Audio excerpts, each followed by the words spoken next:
বাজারে এখন পালং শাকটা খুবই অ্যাভেলেবেল আর দামেও খুবই কম, যেহেতু এখন হচ্ছে সিজনই হচ্ছে পালং শাকের।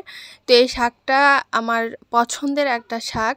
এটা আমি হচ্ছে ভাজির থেকে বেশি শুটকি দিয়ে রান্না করে খাই। আজকেও সেটা করব। তো আমি শাকটাকে আনার পরে কেটে ধুয়ে কিছুক্ষণ আগে ভিজিয়ে রেখেছিলাম, তারপরে এখন হচ্ছে ধুয়ে নিচ্ছি। কারণ কিছুক্ষণ ভিজিয়ে রাখলে দেখা যায় শাকের মধ্যে যে চিকন দানা দানা বালি থাকে সেগুলো হচ্ছে পানির নিচে চলে যায়, আর শাকটা খুব ভালোভাবে পরিষ্কার হয়। এইভাবে পানি বদলে 3-4 বারের মতন করে সুন্দর করে ধুয়ে নিয়েছি। এখন আমি এটা শুটকি দিয়ে রান্না করব। শুটকিগুলো আমি হচ্ছে একদম গরম পানিতে কিছুক্ষণ ভিজিয়ে রেখে তারপর ধুয়ে নিয়েছি।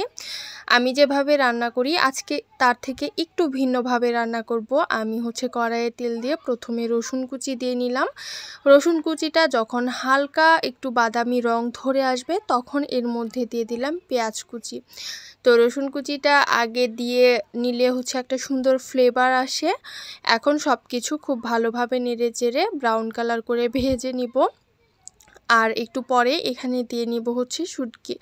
তো আমি অন্য সময় শুটকির মধ্যে সমস্ত মশলা অ্যাড করে পানি দিয়ে তারপরে একবারে এই তেলের মধ্যে দিয়ে দিই। আজকে ভাবলাম যে একটু অন্যভাবে রান্না করি। এই পেঁয়াজের মধ্যে শুটকি আর আলুগুলো দিয়ে একটু নেড়েচেড়ে ভেজে নিলাম। শুটকির ফ্লেভারটা খুব ভালো আসে এতে করে।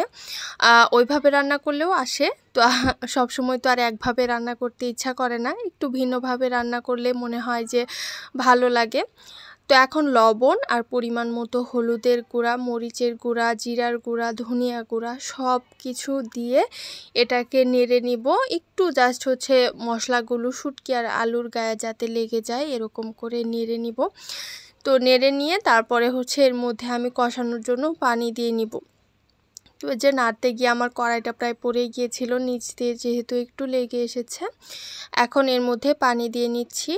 পানিটা একদম অল্প পরিমাণে, জাস্ট হচ্ছে একটু কষানো হবে আলু আর শুটকিটা।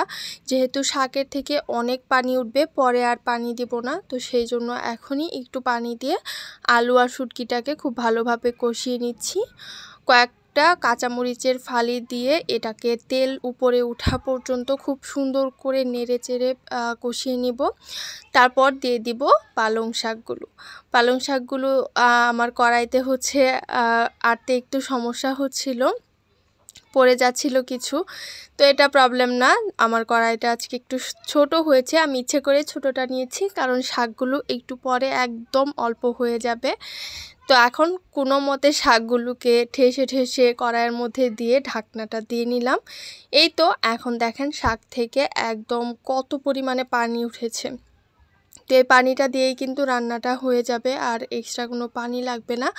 আমার কাজ হচ্ছে এখন এগুলো নেড়ে চেড়ে খুব ভালোভাবে মিশিয়ে নেওয়া আর পানিটা শুকানো পর্যন্ত একটু পরপর নেড়ে নেড়ে রান্নাটা কমপ্লিট করা। তা আমি এটা একদম এরকম পোড়া পোড়া করে রান্না করে খাই। আপনারা কে কে এরকম শাক দিয়ে শুটকি খেতে পছন্দ করেন, তাও আবার এরকম একদম পোড়া পোড়া করে, তারা কিন্তু কমেন্টে অবশ্যই জানাবেন। আজকের ভিডিওটা এতক্ষণ ধরে যারা দেখলেন তাদেরকে অনেক অনেক ধন্যবাদ।